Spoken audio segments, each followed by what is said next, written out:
Hello, everyone. This is episode 15 of Backpacks and Stories. I'm here today with Marco. Yeah, nice to see you, bro. And it's been some time that we talked and seen each other. Happy Yeah. to join your podcast, bro. Well, thank you for coming. I really appreciate you giving me your time and telling your story. It's going to be an interesting one today. You have a very Uh-huh. different experience. Yes, 100%. Would you like to start off by introducing yourself? Yes, sure. So, my name is Marco, and I am originally from Germany, Hamburg. And so, yeah, I'm 32 years, and I'm gonna turn 33 in 2 months, and I feel older than I look like. And so, yeah, I've been traveling all my life, not so many countries, but that's how we get to know each other. Ben and myself, we met in Australia and we had like some good connections and where we just, living the life in the moment and back from the hustle back home, he from the UK, me from Germany. And so, yeah, traveling to Australia and now in Thailand. This That's is pretty much it. Yeah, yeah. This that's the unique twist. You don't that really that sums it up, right? yeah, you don't see many people immigrating to Thailand. Not too many, at least. Yeah, I mean there are like a few people trying to live here, but I mean there's more tourists actually traveling here because like it's not as easy if we try as foreigner to work here in Thailand. But there's like, don't get me wrong, there are always opportunities. Once you open your visions, you will always see opportunities. But it's like you probably experience, it's much easier to find work in Australia because it's such a open world for backpacker. And to be here in Thailand makes you really think of like, oh shit, now you have to think maybe around the corner, maybe you do something online, or many people do teaching, or now it's your opportunity to start your own business because that's how you maybe can be successful. And yes, that's like one of the views that I see compared to Australia. Hmm. And what brought Mm. you there in the first place? Well, I've been here in Thailand only because my brother, he forced me to do Muay Thai. uh, like 2 years ago. There was like for New Year's. Mhm. And so because he's into Muay Thai and MMA and like sorts of things like this, and he said, you know what, we didn't see each other for a long time. You've been right now in Australia for 2.5 years, and then he said, what do you feel like? Should we do like Muay Thai training? Just do it. And I'm not really into this. I did some boxing and I do calisthenics and I go to the gym. So that's my kind of like way to go. I said, you know what, fuck it. And then we booked the ticket. We seen each other first on in the Muay Thai camp, which is really great. Like Mhm. really beautiful. They had a big pool, everything new equipment. Trainer is German, which was easy for us too. Like a tough guy, old but holy. Yeah. And then we traveled a bit. So then we traveled a bit. We've been to Koh We enjoyed life before we started to training. And then I met a girl. I met a woman in Thailand. And yeah, I just fell in love. We just stayed like almost every day together. And so from this point, I stopped doing my Muay Thai training and I called my brother. I said, "Hey, I'm not coming today. You know, I get to know someone. I canceled my flight to Australia." I called my boss. I said, "Hey, I'm sick. I don't feel good." He didn't know anything, and so I just I had a good feeling, and we had a good time, and so this is how I make the decision after 6 months being back in Australia to finally move from Australia to Thailand. And yeah, the reason was this woman in my life. Love. Love, correct. There are only three reasons why you go to Thailand. It is money, women, and the third one you can imagine what it is, maybe. Yeah.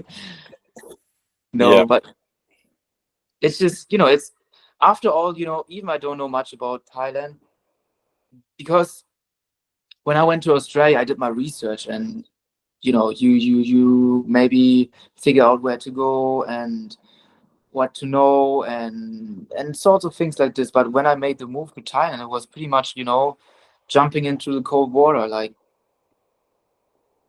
I didn't speak any Thai, and so I didn't even know like Do you speak much Thai? much. Now I speak a little bit Thai, yes. Enough to No, get. yeah, I can teach you some small sentences, but I'm still in my improvement to learn Thai, like to really speak fluent Thai, but maybe skip the part of reading and writing.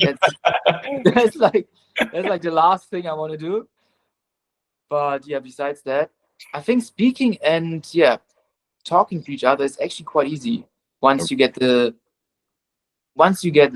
the vowels, because like there can be like one word, my or my, and it can have like 5 different or 6 different meanings. So that's like the only difficult part. Hmm. And what are you doing right now in Thailand? Right now, I'm doing real estate, videography, and photography.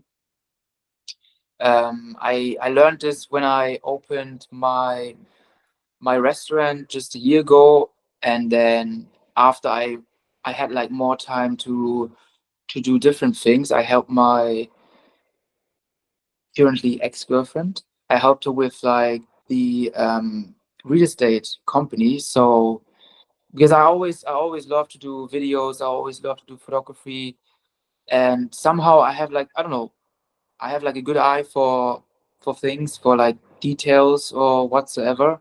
Mhm. And then I got more into this. I downloaded the software Premiere Pro, and then I downloaded the software CapCut, which is like I think CapCut is like one of the most amazing programs that exist for like fast editing for anyone.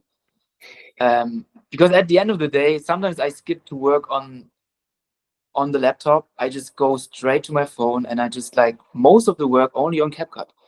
Yeah. And if you have the pro version as well, then holy, you have no excuses anymore, let's say. Well, it's crazy that we do carry these little computers around in our hands all day, every day. They have so much power now. They have, yes, I think so. And also these softwares give you a lot of like opportunities to make out of this small little phone that you have, like Hmm. almost like a computer. Yep. If you know how to work with it, that's the only thing. So I'm doing this right now. I'm helping her with her real estate business. I do the videos and editing. I do photography, and also I just opened like a small shop because the old restaurant I had, which was like it was a steak restaurant, European food, stylish kind of thing.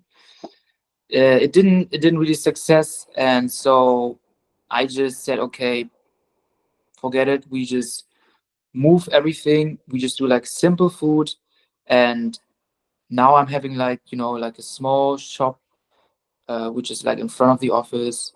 It's gonna be Thai food, some smash burger that I teach them. Very simple, everyone likes smash. Maybe not the Thai people, but there are some foreigner. And so simple salad, English breakfast. Okay. But it's probably not, if you teach me how to do the English breakfast, I'm probably far off. I wouldn't have a clue, man. I've never You been wouldn't a have no. I've never been a big fan. No, okay, good. no, no, no. You eat more like, because I have to say, like the English and the German cuisine is something that I don't know. It depends on the food, but I've never really got into it so much. I feel like I mean, the thing that I liked, now I don't eat any meat or fish, but I used to eat a lot of fish and chips. You know, fish and chips is like the one thing that I think we do well. Roast dinners too, Yes, yes. Mm. but other than that, no, I don't think that we really have a super amazing cuisine. We're good at No. importing. We imported a bunch of immigrants Yeah. and made them make their own versions of their local cuisines, Yeah. and that's what our cuisine consists of. Yeah, it's the same actually in Germany. It's kind of like just westernize their taste to make it more yummy for the people who Mm. live there. Well, the So, the doner was born in Germany. the what? Doner. Ah, the doner. Yeah, well, the doner is actually, yeah, being born, like it's actually made in Germany. Even if you try to eat like a kebab in Turkey, it's completely different. Mm. And I don't know, most people who think like of the German kebab, they don't like the kebab that they eat in Turkey because it's completely different. Yeah, yeah, So yeah, we're very proud of our kebab, bro. Even if it's not like a German food. Sorry. no, no problem. I remember when I went to Berlin, and it was different. It was very good. It was very good. Yeah, for sure. In Berlin. Yeah. Yeah, I think in Berlin you walk like 10 meter and you have another kebab shop. And they're actually, I mean, they're good and they're cheap. And if you like somewhere like partying at night, you can see kebab shops are open until 6 a.m. Hmm. and you will still see customer eating. And this is just crazy. Imagine this somewhere in Australia. I don't know. Actually, somewhere There are a in few. Spain, they There are had a some. few, but in the big cities In mostly. the big city. Yes, true. Mm. So just going back, did you, when you said it wasn't a really successful with your restaurant, did you end up making money, or you broke even, or you lost money, or? Pretty much broke even, I would say. So because that was my first restaurant ever in my life, and so once you start doing this, I think the first mistake is you you don't really have the risk management right. Hmm. So like with the backup money, I should have calculated everything maybe times five. Okay. Okay, what happens? Let's say what happens. Now you have to pay more waitress. Okay, because you have more customer, and then there was like 1 month I made like 350,000 baht, which is 350,000. This is like 10,000 euro. I Wow. did 10,000 euro in one day. And In then one day? there was in one day, yes. Wait, can What? I, wait, do I calculate right? I don't, I 300, because the rating is 36 baht is 1 euro.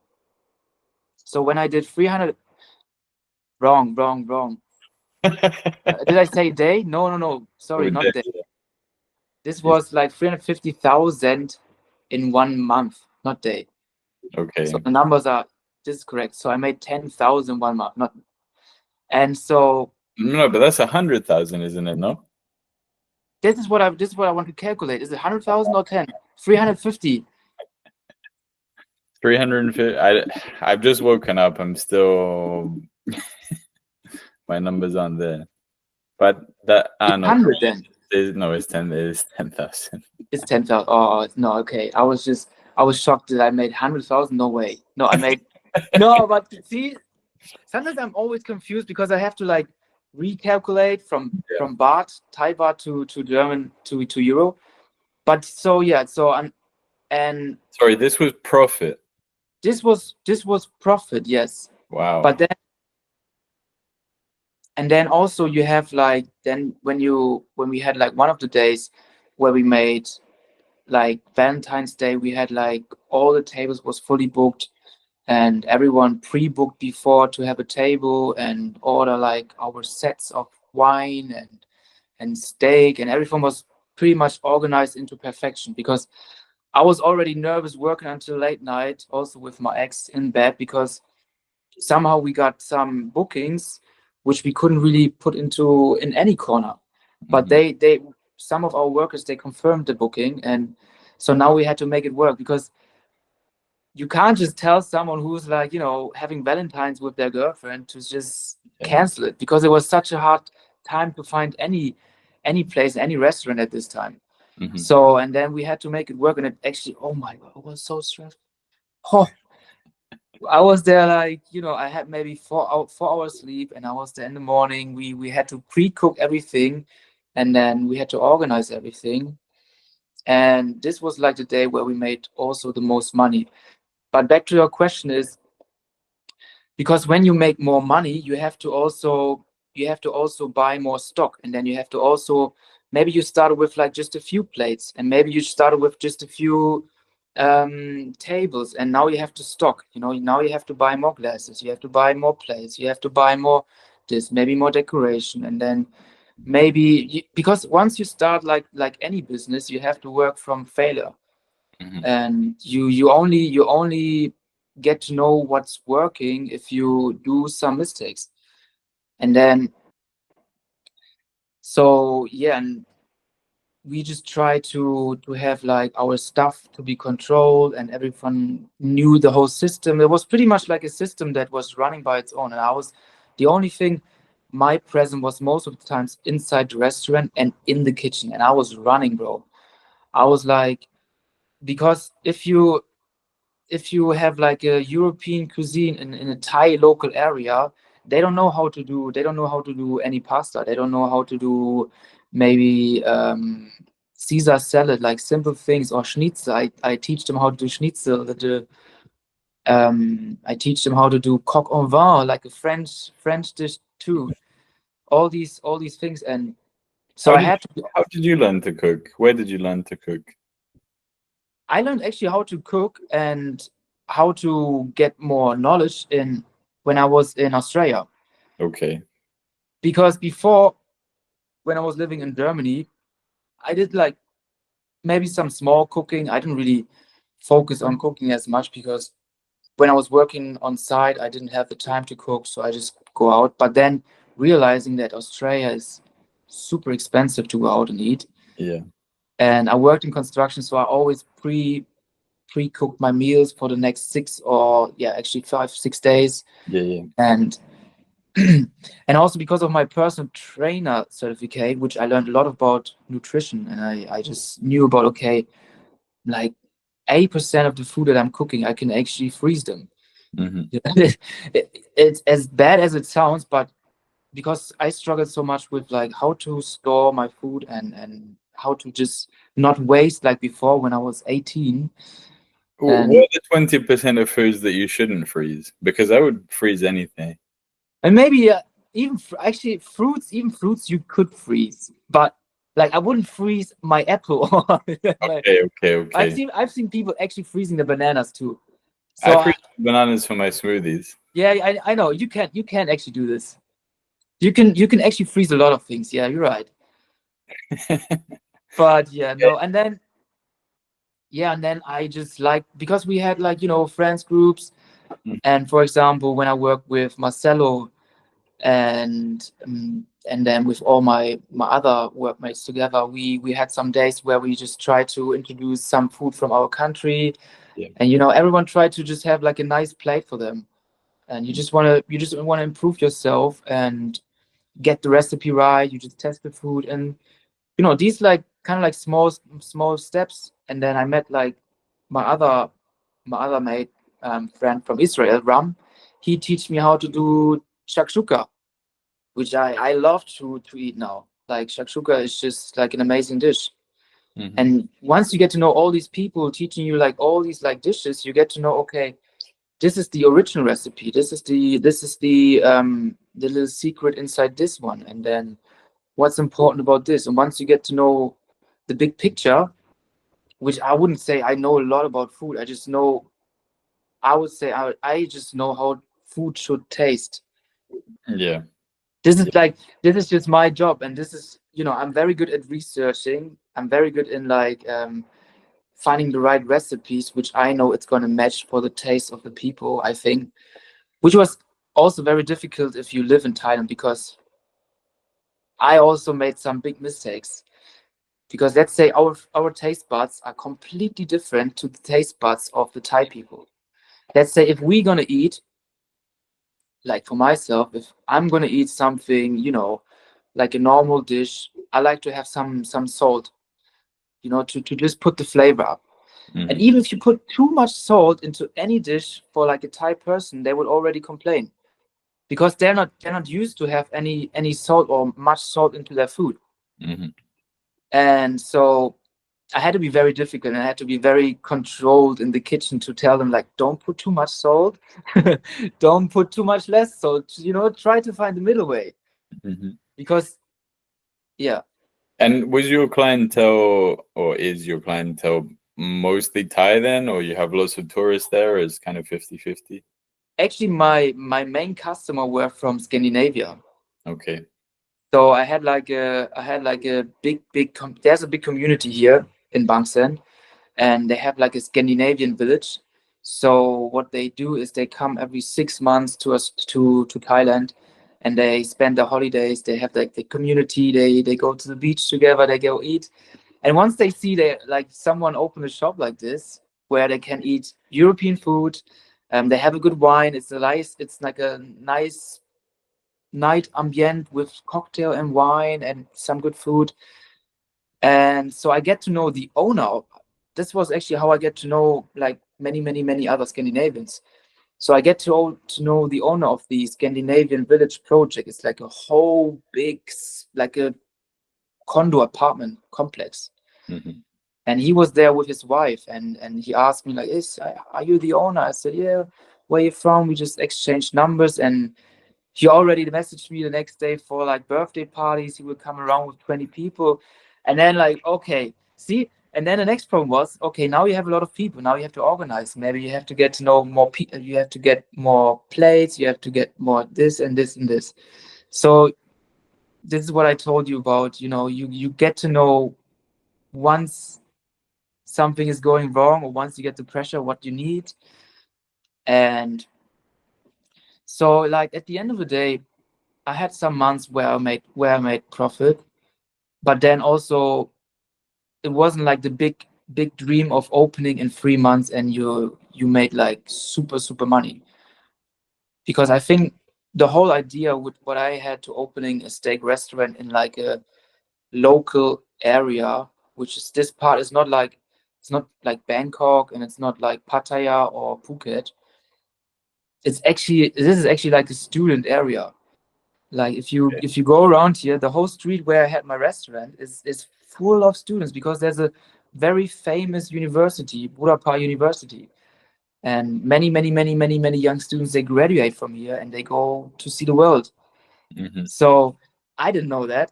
So there was like, I wouldn't say it's a big issue, but it was one of the things I had to consider when opening this. And Is that a lot to? Are there a lot of international students there, or is mostly Thai students at the university? um actually, here there are not there are not many international students. There are some foreigner who work here and they teach. I get to know some they work actually just around the corner in the university. Hmm. But international students, you will find them more in Bangkok. You will find them more in Pattaya.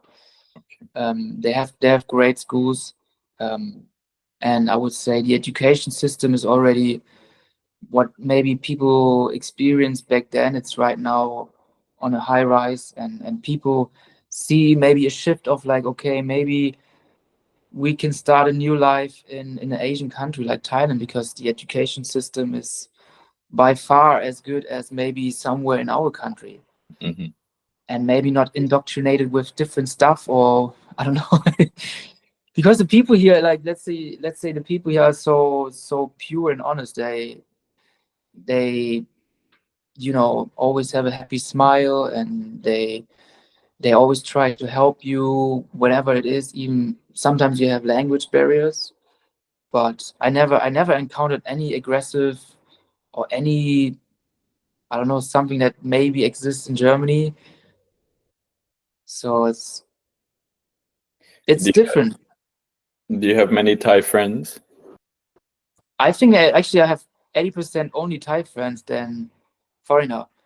I just, which is funny because I didn't get to know any foreigner since I lived here for like 1.5 years. So I only spend time with Thai people. And one of my good friends, he's also my barber. We met each other, I needed to cut my hair, obviously. And then so he speaks like very, very, very little English, and I speak very, very little Thai. But like, you talk to each other, you just like try to, with hands and feet to have a communication, we say, and somehow it works. And now just recently, like like a month, 2 months ago, I get to know like a good friend now. He's from France, he's French and Laos actually, and he Mhm. lived in Taiwan, and I get to know his girlfriend. And so he introduced me. Even he lived here like only like for 3 months now, but he introduced me to a lot of foreigner, and I was like, how did you get to know all these people? I don't even know anyone here. how how do you do this? But of course, because I was working for the restaurant, I was, pretty much just having my focus inside with my ex, and then running the restaurant and how to make money, pretty much, how to survive, and not just put it all into a failed business, which unfortunately, as of now, it's not running anymore. And I had to sell all my furniture because the contract is over. And bad news, but this is okay. It's been passed. So the big, big headache is gone. And so I just opened like a small shop. We're just gonna start from zero. We're gonna start simple. We're gonna do it for the people and not like, the big dream of like, having a steak restaurant in a student town. It just doesn't work. This is just, you know, but the experience was great. And unfortunately, like I still get calls from the Scandinavian friends, and they asking me, are you still opening? And I said, I wish I could, but unfortunately the owner of the land, he's going to take over. And I tried to ask him, I tried to convince him if it's possible to renew, because I would like to still run like with the building and maybe just focus on different food. Mhm. But yeah, once the contract is over and they can't renew it, you're pretty much in a very bad situation. Yeah. So it's very unfortunate, and I should have looked into the whole documents better than before. But at the end of the day, it is what it is, and I still have all my equipment. So I have my worker, and two people can run like a small shop like Mm. them. They One is from Laos, Gung. He's such a legend. He can cook like Thai food. I teach him how to do European food, and he also doesn't speak any English. But we translate, and he understands everything so quick. And he's also, because I tried to work with like some like Thai chefs in the kitchen, and I realized some of them, I wouldn't say, how to say, they're sometimes lazy. I have to say, yeah, Okay. yes. Sometimes you have to teach them things like 5, 6 times, and then one of them, he asked me for like a 4,000 baht raise after 1 month. I was like, dude, you already get more than you would get in any restaurant. And maybe you have the intention of me being as a foreigner. Maybe it gives you like the impression of like Yeah. there's money, but it just cut me off guard. I just teach with him everything from scratch when I didn't open the restaurant. I teach him everything. He helped me. I gave him the opportunity to be a head chef, and he wasn't even a head chef. He was Mm. only a kitchen assistant. I told him, hey, listen, I think you're talented. I will give you the opportunity to be a head chef, but I don't pay you as a head chef because you're not a head chef yet. If you're a head chef, then a lot of things and tasks you should have done by yourself. You should have calculated the cost of the food. You should have do the orders and so on and so on and so on. And he didn't do anything of this. He just only did the cooking good, but not like a head chef. Hmm. And so he's young. He's 23 years old, and like I said, I worked with him like 2.5 months until I got the news of he want to get more money. I was like, dude, I wanted to give you more money, but you just shocked me with like a what was it, like a 4,000 baht more high salary. I said, like, in Thai it's medai, cannot. And I had to talk with my ex-girl about, like, I don't feel like comfortable having someone in the kitchen having the mentality of working only 2 months and having a pay rise as a kitchen assistant of like to get to have 25,000 baht. Hmm. This is something, you have to work your ladder up. It doesn't matter what kind of job. I did it myself, you did it yourself. Once you work somewhere, okay, you just show and improve yourself, and then once it comes from yourself, I'm happy to pay. Hmm. So I had to let him go, had to find a new head chef.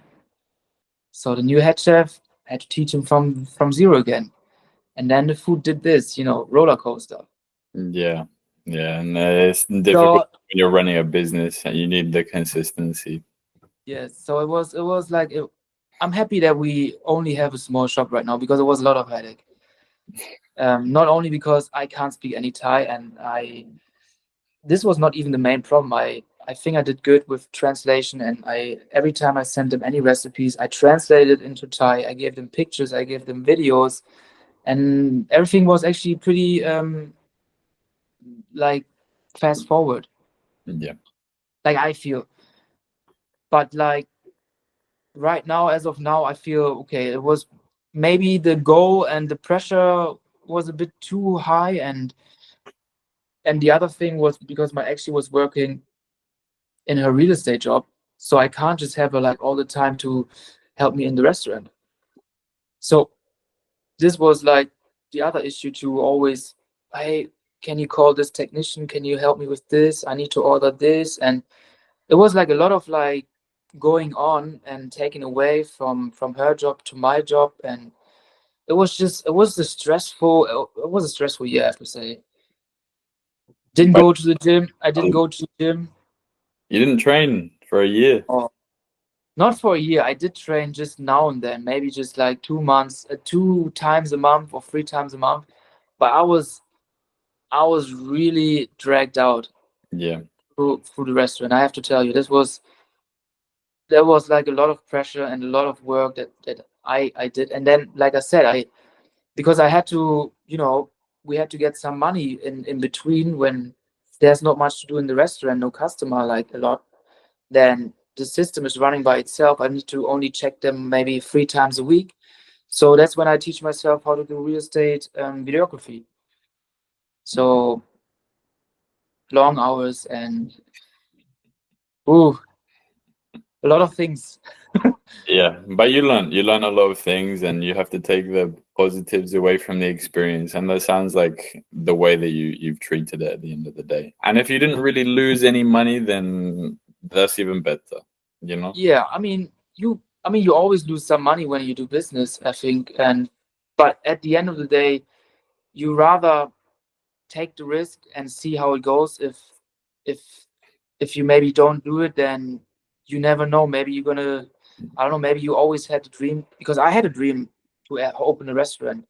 This was one of my, not my biggest dream, but I always told myself I can manage it, and I could do it. So maybe not in Thailand, but I mean the dream was more maybe to do it somewhere in Germany, to have, like, maybe start with like a little food truck, to have your own brand, and then step by step.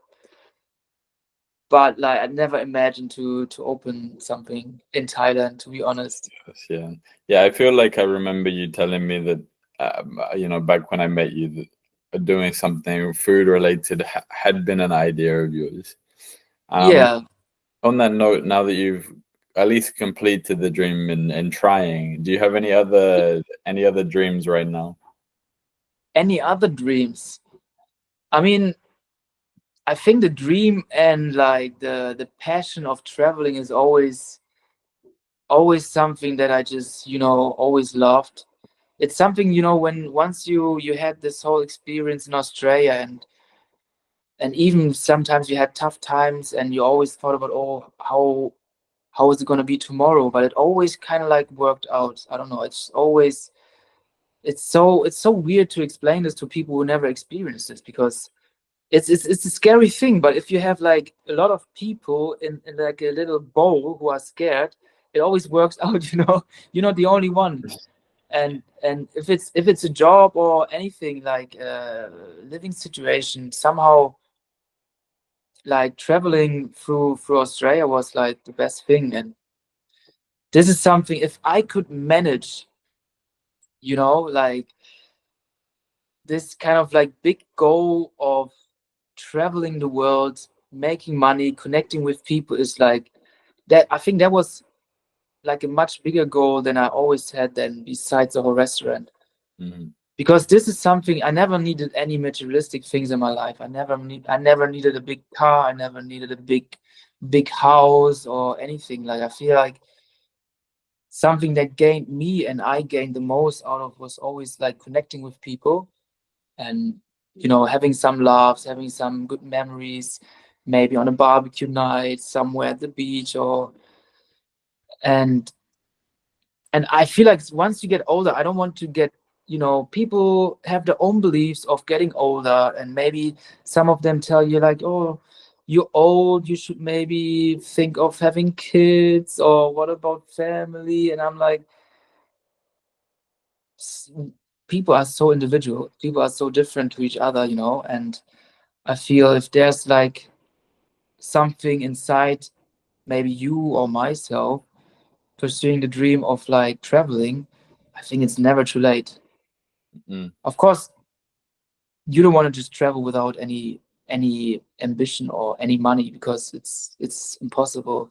You need to, at least you need to have a plan. You need to take the risk, and if there's a way, and maybe the passive income that can make you, travel the world, get to know people and more cultures, this would be like, yeah, that's one of the, I always had this one as the biggest goal, and I started this whole thing actually in Australia. Traveling.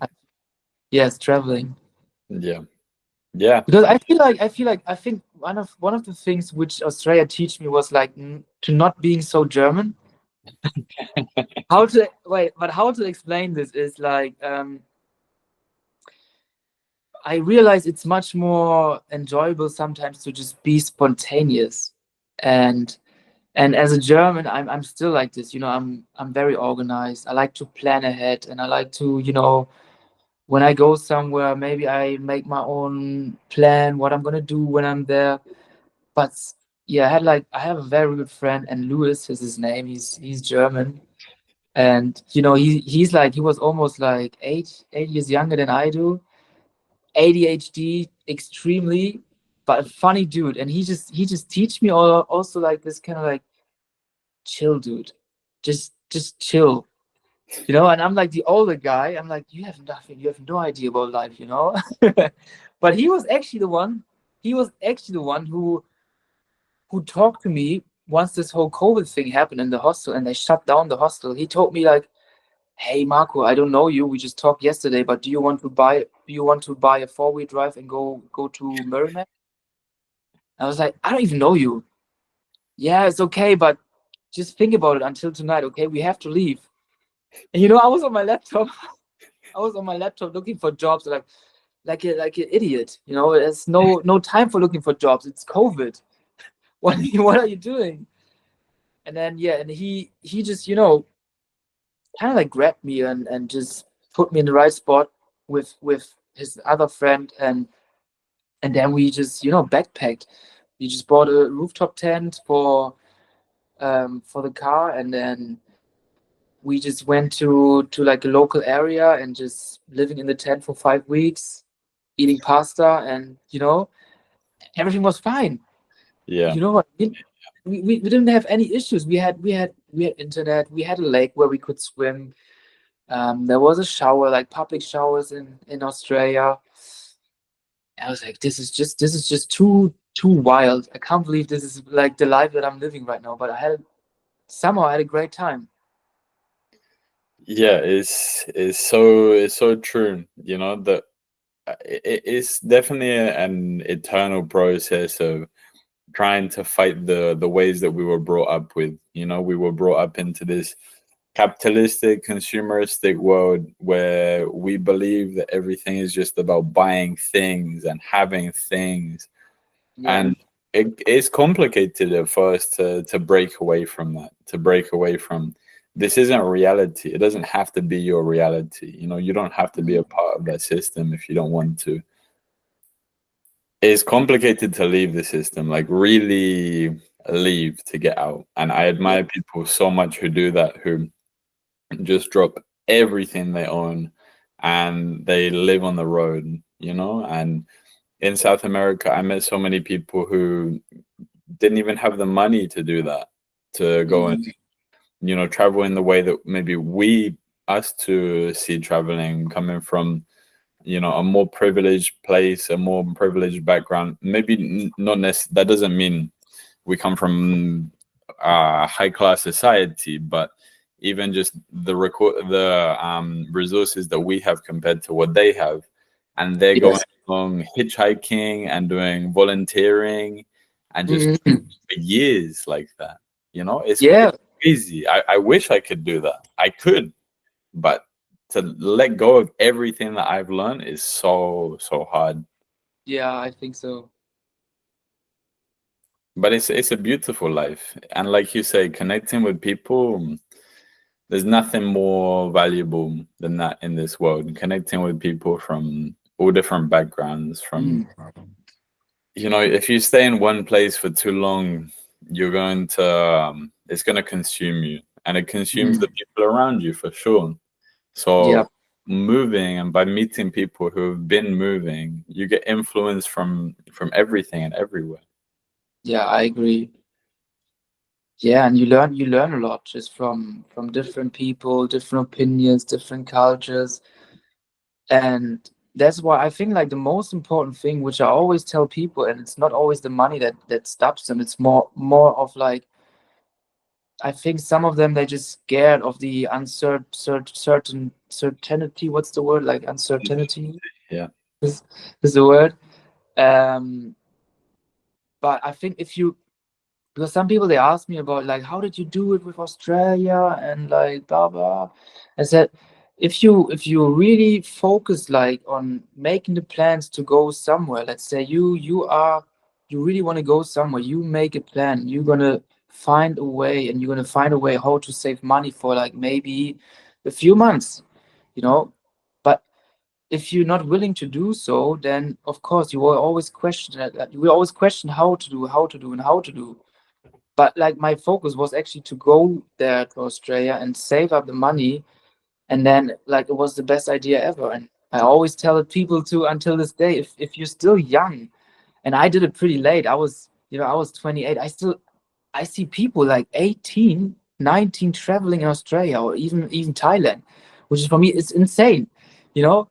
And they're more confident in some things, because maybe, okay, if you're younger, there's no they're less riskful for stuff, and they probably do more shit, let's say.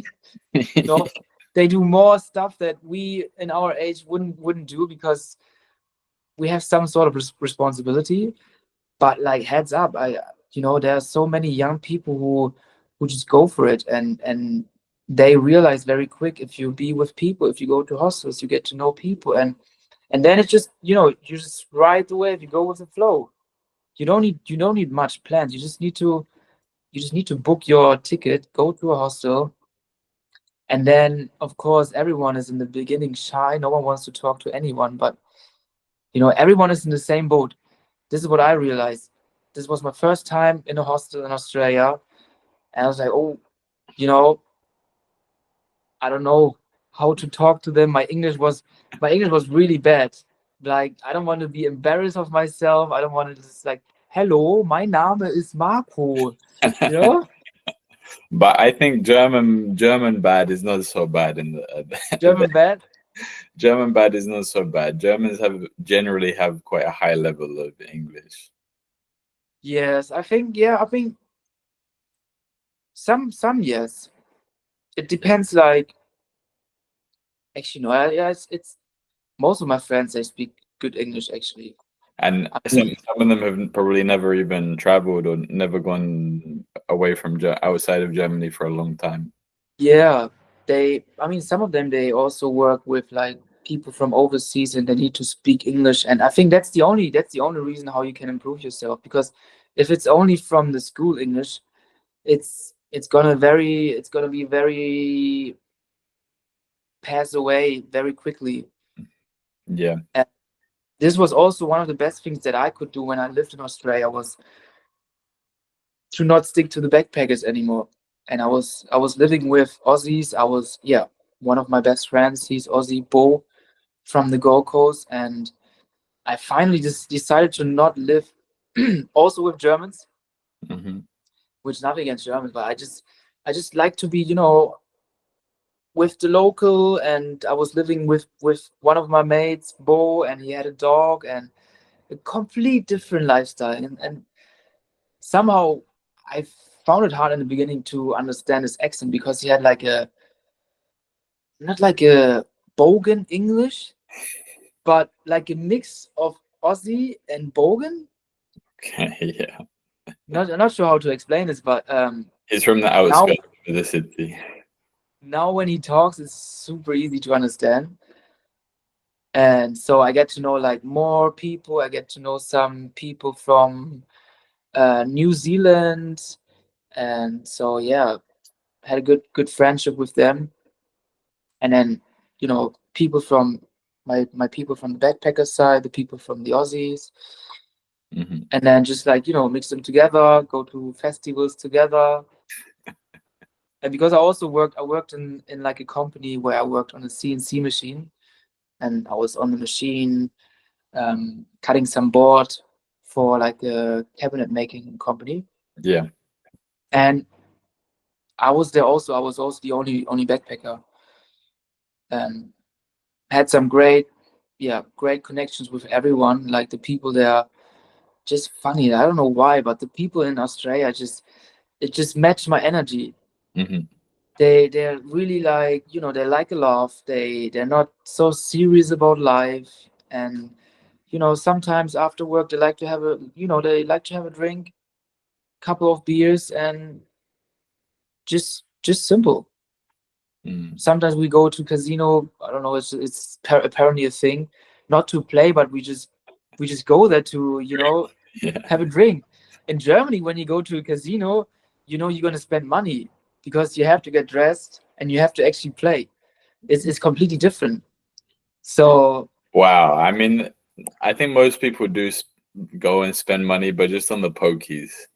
yeah, on the pokies, right? The pokies. Yeah. Yeah. It's interesting the different cultures, and you have a bit of everything, and Aussies are different all over the country for sure. Yes, that's true.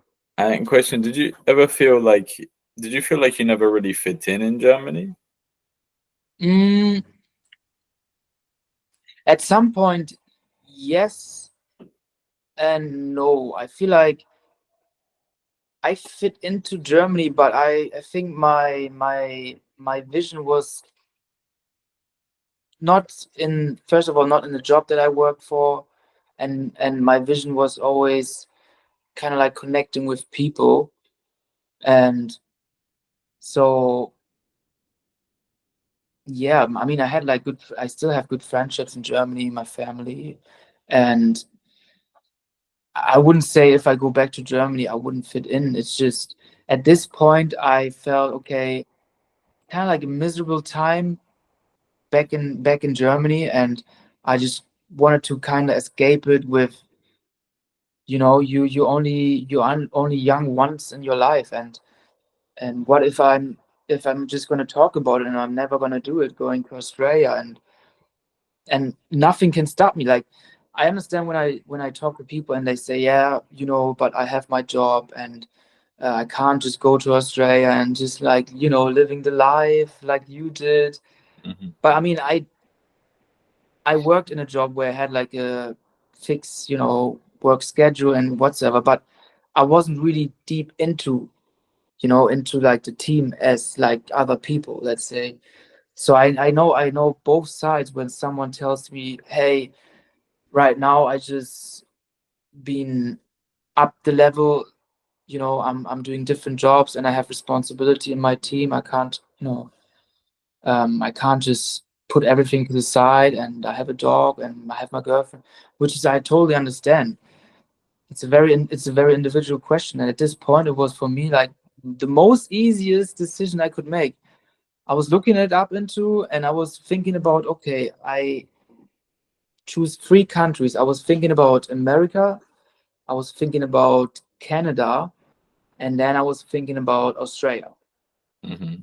And I think my second option was actually Canada. I was always curious. I don't know. I was always curious about Canada, and the country is beautiful. And then the third country, US, and then Australia was the first one. Because I think for Europeans, the easiest way to get job and connect, maybe, and the country wise, I felt like it was more matching to what I was looking for. Yeah. And but nevertheless, I didn't know much actually about Australia and the people until I actually get to know them. And wow, it's the first time, like, arriving in Australia, and I don't know, it was just like a dream.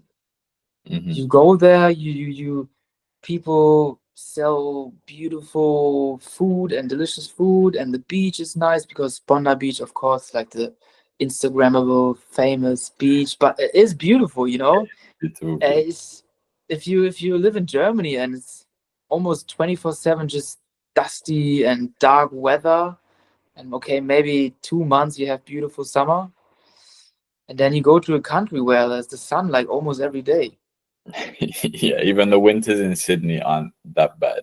Aren't that bad, to be honest. And sometimes it's also good to have, like a hoodie, long pants, maybe a jacket. I don't really think I would not like it, but you probably know from the UK, like the winter is just, it's not like snow winter, it's just rainy and muddy and Yeah, cold. it's just gray and It's miserable. just gray. No, it's not Yeah. nice. But even here now, I don't know what to expect here in winter in Montreal. Everyone Oh says wow, yeah, you it's you gonna have to be, expect something big. it gets down to -30, -40. Oh my God. Are you ready for this? I don't know if anyone can ever really be ready for that for the first time, but I have I have some winter clothes now, and I'm excited to see the first snow. You have That's to do some, what is it? You have to do some Wim Hof techniques. Wim Hof techniques. Yeah, You have to practice them now. yeah, it's coming very fast. It's gonna Yeah. be, but at the same time, I left the UK for the first time 5 years ago, so it's been, well, nearly 6 years since I had experienced the last real winter. You know, the Mm, last time I was there, 2 years ago, I stayed for the month of December. mm. But even then, we don't really have a crazy winter in the UK compared to here. We get to Yeah. -5. Yeah, it's still okay, but I mean Montreal, like Canada, can be icy sometimes. They have snow and it's like meter high. Yeah, yeah, yeah. It's gonna be an Wild. experience. See if I survive. Bro, even if not, like the doors are open in Thailand. I wish, man. I want to travel. I want to travel, but I have to stay still for a while. Yeah, I mean, you still got your visa, right? For For, Canada, yeah, how long you got your visa? I have until the end of July on this visa. End of I do have the option to stay one more year as well, mm but it's not Yeah, the. We'll see what happens, but it's not the plan. yeah, easy. The world's such a big place, and I still have so much more of Central America to see and Southeast Asia. I like to see India and Sri Lanka So you and have probably same visions that I do. Same like see the you world. still bored of traveling. See the world. It's hard to stay still. Yes, right? Still, but I feel like I was saying to you before we started today that it's nice being here in a place for longer and making some different kind of connections, because this is the kind of sad thing when you're backpacking, everything is so fast paced and you don't know how long those the people will be in your life for, you know. Mm-hmm. You have different kind of connections. For example, when we met, we spent maybe 2 or 3 days together 3.5 years ago, Yeah. and I haven't seen you in person since. You know, we Yeah. check up on each other once in a while, but it's not a connection that, you know, we're in different parts of the world. So, Yes. you know, it's a different kind of life, and that's something that can be challenging and maybe overwhelming to some people about backpacking and relationships. Um, Mm-hmm. but I think it's worth it when you get for the people that you get to meet along the way, I and those think so. people don't disappear forever. You know, you can still go and see anyone anytime. That's the best part. Mm, I think so, yeah. And it doesn't really matter like how old you're gonna be, or sometimes you don't really talk much with the people that you spend time with before, but I always realize once text them or you have a little chat with them, it's like it's everything like before. Hmm. Nothing, nothing. There's nothing to be worried about once you're gonna meet them because you had a great time before, and sometimes like reunions gonna happen. Like I see Marcelo often. Um, it's just crazy. I don't know how he's gonna do it, but Marcelo, he's gonna meet everyone around the world. He's like the master of like time traveling. I don't know how he's gonna do it. He's crazy, and Right? it is such a pleasure to have him. Yeah, I think I was thinking about this recently. Like my good friends, the good people I have in my life, I met half of them because of him. You know, he knows Yes. everyone and he brings people together. He's Mm. a really amazing person. Yeah, I just talked to him today, and then he's been with Vlad and Mhm. Maria. And yeah, funny enough, because I met both of them in Thailand. First, I met the first friend I actually met here was just like a few weeks after I arrived in Thailand Yeah, was Marcelo. yeah, And okay. then a few months after I met Vlad and Maria, and they get to know the whole story of the restaurant, and they had dinner, and they spent Christmas time here as well. It was just Mhm. funny, and we went for a bit of exploring here in the city, which is like it's not much to do here, to be honest. Um, but yeah, I'm always happy when people message me or sorry, bro, they want to come to Thailand, and or maybe they ask me for advice because okay, after I live here for 1.5 years, I have some knowledge maybe where to go, what to avoid, and if you have a budget of this, what kind of things can I see or can I do?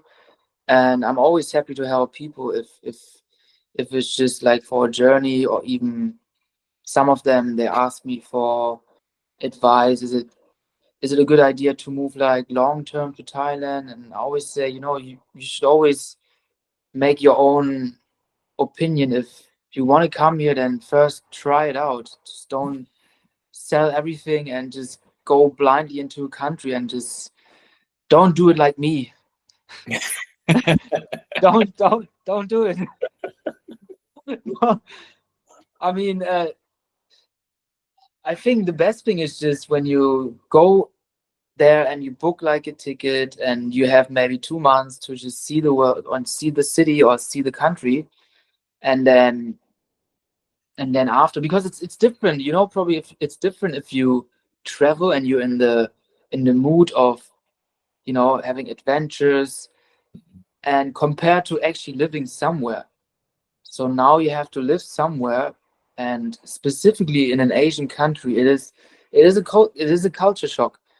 You won't find maybe the punctuality that you have in Germany. You won't find the perfectionism or the organization and whatever is planted in your mind over the years. You won't find this, and you have to just accept these things. And once you do this, which took long for me, I have to say I annoyed my ex-girl about this many times because I was complaining a lot. And now we still see each other, and I still tell her right now it's actually the opposite. She's complaining, you know, and I stop completely. I'm just so cool when I'm driving and I'm relaxed. Nothing can actually, you know, nothing can make me can trigger me or whatever it's called. So something that like an Asian country or Thailand specifically will teach you if you have this attitude. Maybe you don't have it, but me personally, I had, you know, uh, when I started the restaurant and I had technicians with their wives, and I said, why is the wife there? Why is she not working? Do I pay her? I told them to build like this. Why is, you know, Yeah. this is just what I encountered. You find your peace and your patience. Yeah, pretty much actually. Like right now, it's there's not much that can make me trigger or just annoy me at the moment, because I know already, I laugh about it, and I know, okay, anyways, in Germany it would be maybe a big problem, but there's no pressure here. Who's gonna tell me, you know, the energy that I have right now, I can save it for much more. And before, it's true, and that's what my ex tried to explain to me. Why you know, try to be so complain, and now I understand, you know, this positive mindset, and you can just keep it for much better and much more efficient things. Yeah. Life is more than this, and I had to realize. Are there things that you still miss about Germany? I think I really missed the routine that I had back then, because when I got back to Germany, everything was so different. You know, most of my friends, they don't even live in Hamburg anymore. Everyone has their own life going on, and life is much more, yeah, you have to really plan who you're going to meet and what time, and so you have to schedule yourself into their work. I mean, of course, it's not everyone is unemployed and just, you know, waiting for you to come to say hello and ring the door. Yeah, man. But it is a much different thing right now to go there, and maybe they have also new friends. And but I think the first week was a bit weird for me in Germany after I've been away for so long. But the second week, like, it was almost like before. I met my friends, we had some drinks, we went to pub quiz, and so we had some nice dinner, and we talked about everything in the past and whatever we want to do in the future. So this was like something that I really missed, like the connections with my, let's say, my friends, the boys, and having, like, you know, just like a deep conversation, how they are, what they're doing in their life, and yeah, and everything is pretty much, everyone is in their own bubble, in their own life, have their own goals. And so one of them, he has a kid, and wife. Another one just recently got married. He will have a baby with his wife. So yeah, I'm happy for everyone. They have good jobs. Hmm. Everyone has good news. Every one of my friends actually just climbed up the ladder, even like our school teachers didn't believe in us. You know, it's funny because I would say like the friends group that I had wasn't pretty much the ones who were sitting in front of the teacher most of the times, Hmm. or the ones who always had the best grades, but myself involved. So, but like every one of them is doing great, and everyone had like this little click in their life where they just finally realized to just make a shift and maybe not go down the other path where we all been, maybe, you know, doing stupid stuff and just smoking weed and just Hmm. not doing anything productive in a day. Yeah. Like, I think you realize this after you become older, and it's just not it's not helping you, or it's not gonna give you any benefits. And I'm not talking about you should not smoke weed or you should not drink. I mean, everyone is allowed to their own, and Yeah. enjoy. Yeah. I see that's a double-edged sword as well, because I think, for me with weed, I think it did open up my mind, but it's easy to, Mhm. like, exactly like you say, it's so easy to fall down that path of just, Yes. that being your personality, you know Yes. So, especially in Europe, where it's so common and there's such a big culture of it. It's so easy to be consumed by the mm, consumption. And I think it would help us if we'd have just waited a little bit more time. Like they say, wait till your brain develops a bit more yes. so you have more control over it, because it is easy to fall into those cycles and lose Yeah. time that way. I mean, not exactly lose time, because we did it for a reason and we had fun, but Yeah. it would probably be a bit more fun if we'd have waited. Mm. Yeah, but that's the problem. If you're young, you just that's like part of being young, to explore things and do stupid stuff. And we all started pretty much young. And like, I wouldn't regret it, but it's like you said, it's like sometimes day in and day out. And I was doing it like heavily in school time too, when I didn't go to school and I called sick, and I was at my friend's place, told my mom that I'm staying over there and we're gonna go for school clothes, or I just made up some stuff. But at the end of the day, the table was just full of weed. And we only plans that we made was just like how many joints can we smoke in a day? Like, and how many movies can we play? And honestly, like, it was a good time. Like, I had a good time and we had some good laughs, but at some point I realized also it just made me like very unsocially, and I struggle to find confidence in talking to people. Hmm.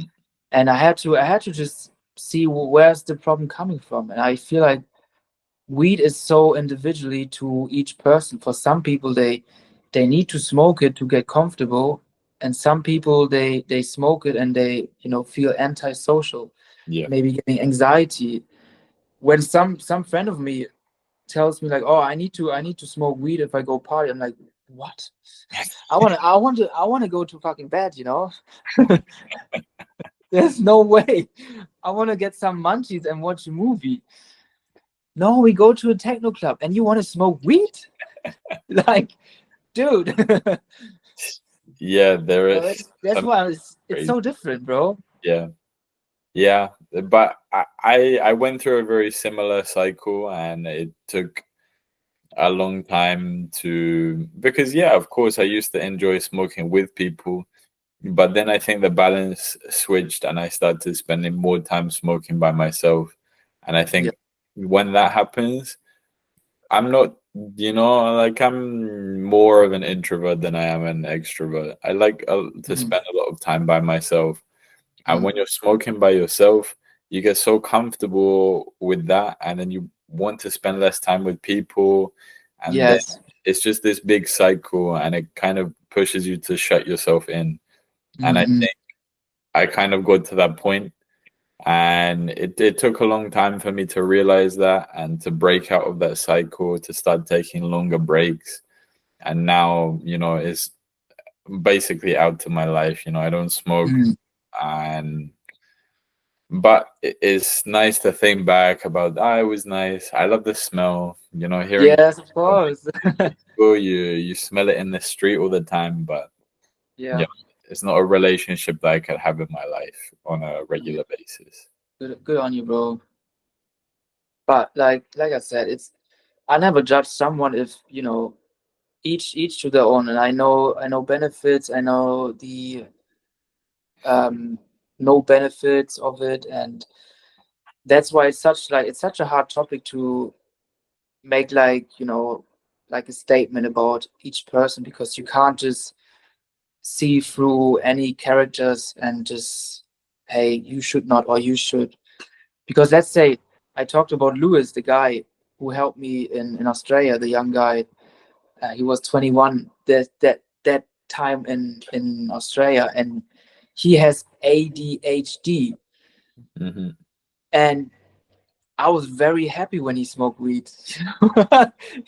it was it was the only time, when he finally shut up, and he played on his phone. Oh man, if he sees this, man, I love you guys.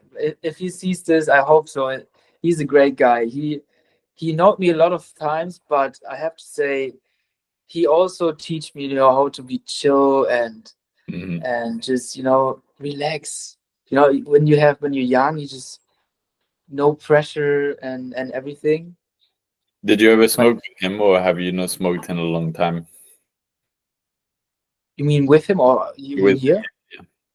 Um, he actually always tried to force me, because not force me, but he tried me to smoke some weed with him, and I did in the beginning, and then also we had some very rare moments, because Mm, sometimes we kind of like, I felt like I'm his big brother, and he yeah, was my young brother. I You remember know, that. It definitely felt like that relationship between you when I met you.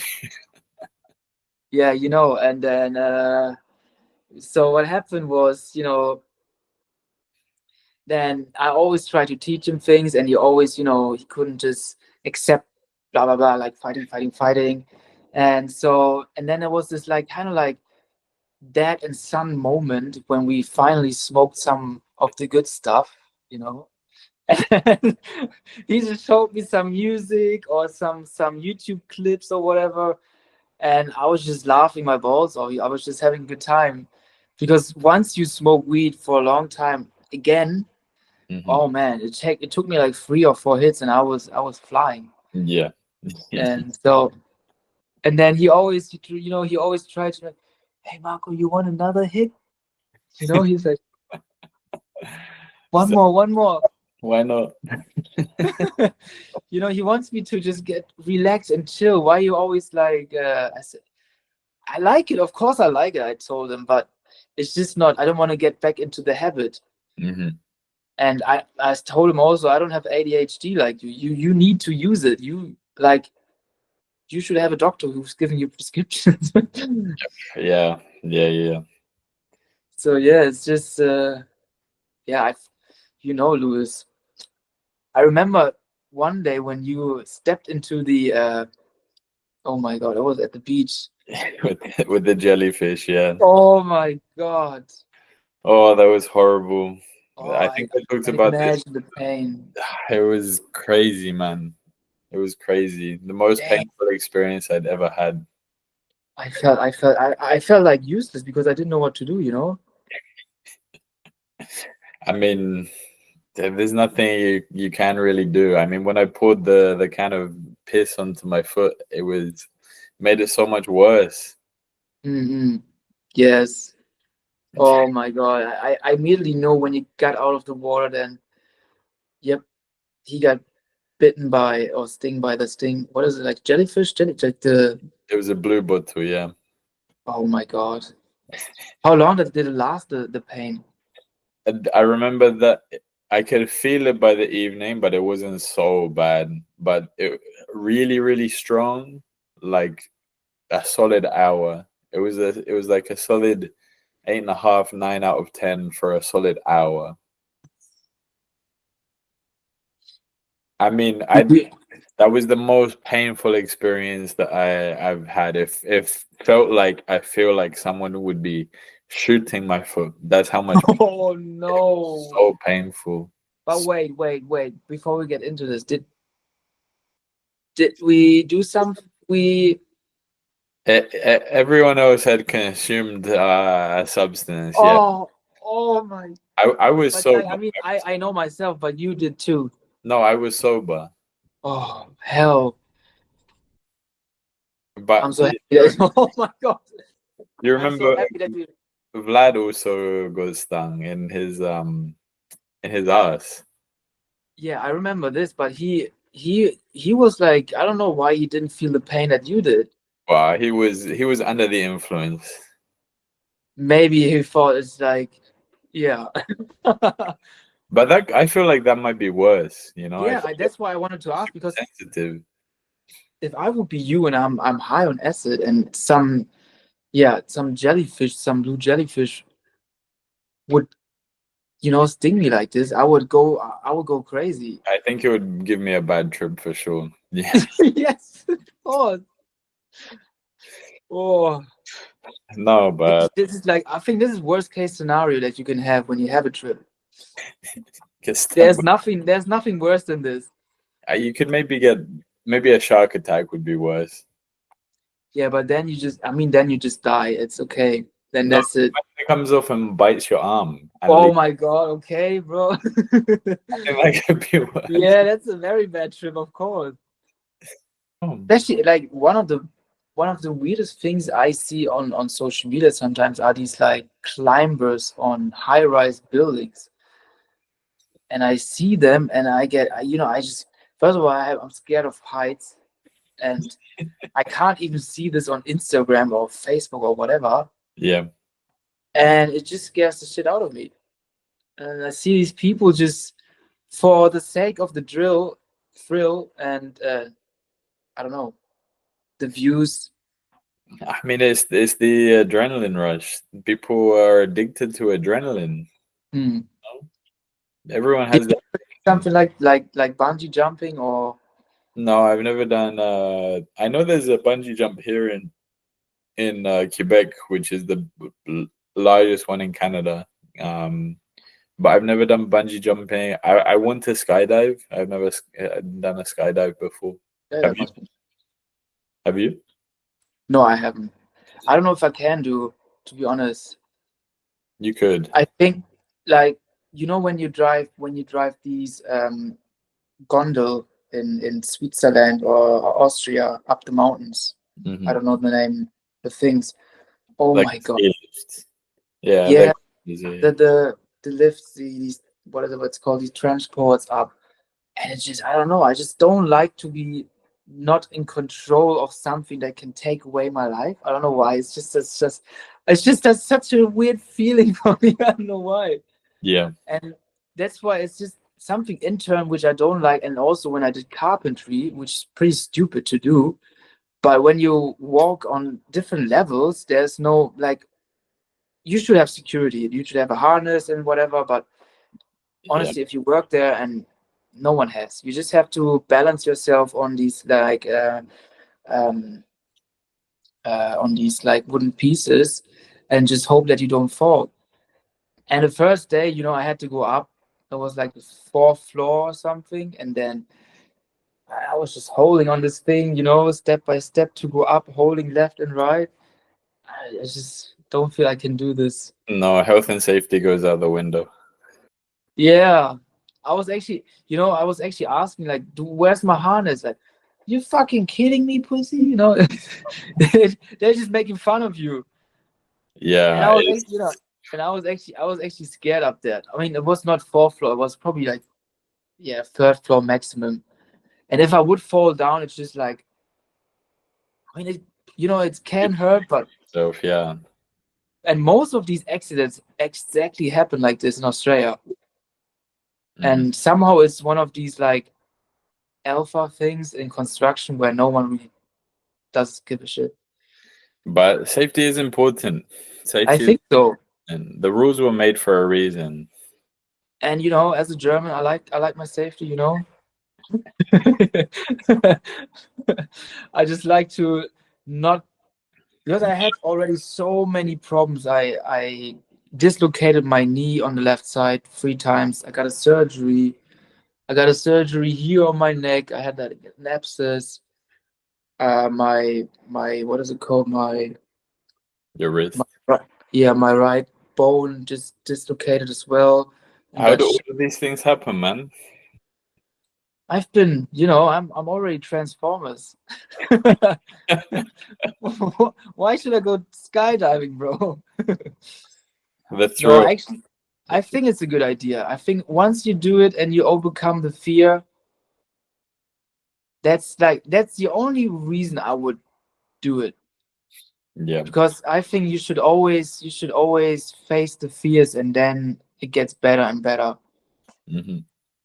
Like, let's say you have maybe you're not good at whatever it is, you're scared of talking to people or whatever, then put yourself maybe in a situation, or you're scared of heights, which is nothing. I don't know if it's an advantage of life to not be scared of heights. But I mean, it's good to have, because somehow it's just, I don't know, a good feeling to just tick it off.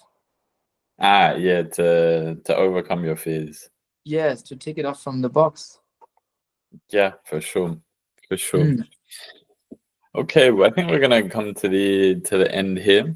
I wanted to ask as well, how long do you see yourself in Thailand for? Do you see it as like a 5-year situation, 10-year, or you're just going with the flow for now? You don't know. I think from now on, I considered going back to Australia, but I think like this little dream, I just let it be dream again, and I don't want to re-dream it twice. I think this one, I just closed the chapter. And because I just started the whole journey of being here in Thailand, and now because of like the new situation of the restaurant, and this is gonna be to the side now, I can focus on new things, which means I can look into many different opportunities and jobs, and maybe go more deeper into videography and photography, and which I really enjoy doing actually. And most of the not most, actually all of these videos I did with my iPhone, which I have the camera right now on. So sometimes when I go there with the gimbal and the iPhone, the customer looks at me like, wait, what? Is he gonna do videos of this 300, 400 million baht penthouse or land or whatever?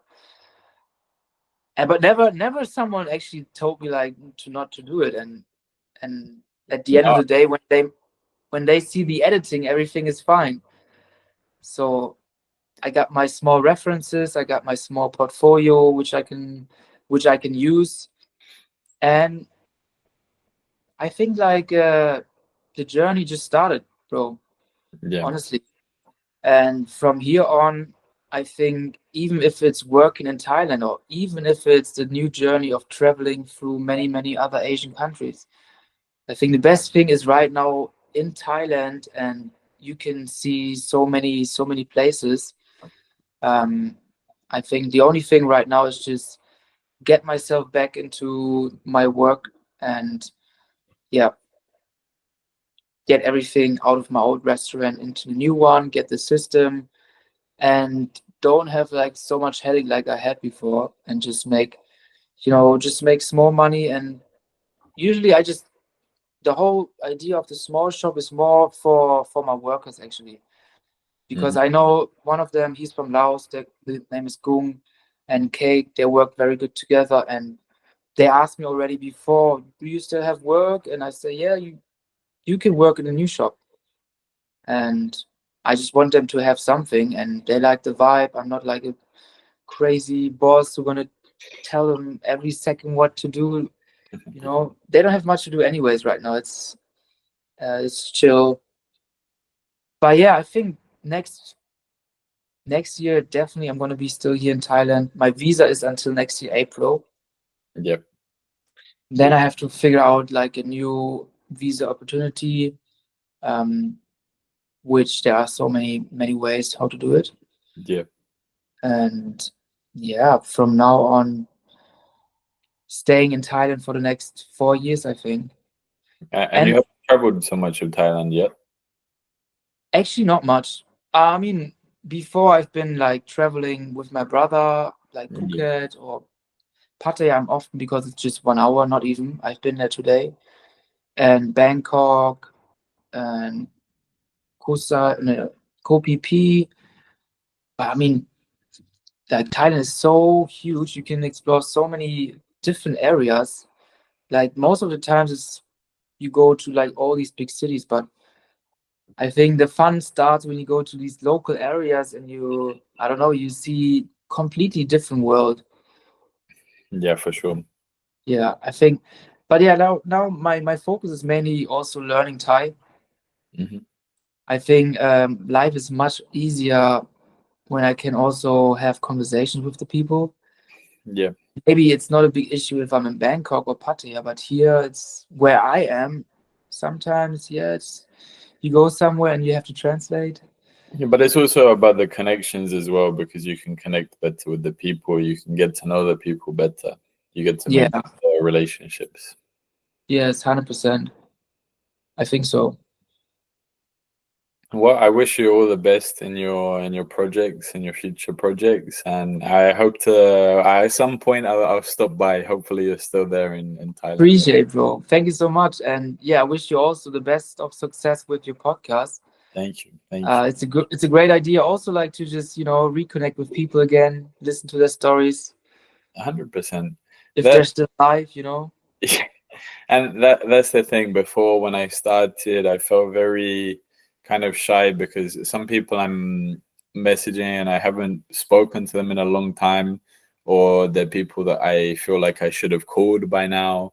But at the end of the day, this is exactly it is. I wouldn't necessarily have called you otherwise, but it's really nice that we've had this chance to reconnect. And Mm, I like to give people I like to hear people's stories, and I like to give a platform for that. So now I look at it the other way, that is, it gives me more of a chance to reconnect with people, and not that I'm just asking something of someone. yeah, yeah. So before I ask you my last three questions, do you have any questions for me? Mm, no, not really, bro. At this point, no. No worries. Okay, so the last three questions today. The question from my last guest for you was, if you are an immigrant, do you regret it? Well, I am an immigrant myself. Like even in Germany, I'm an immigrant because even I'm born in Germany. I'm born in Hamburg, but my mom, she's from Iran. Mhm.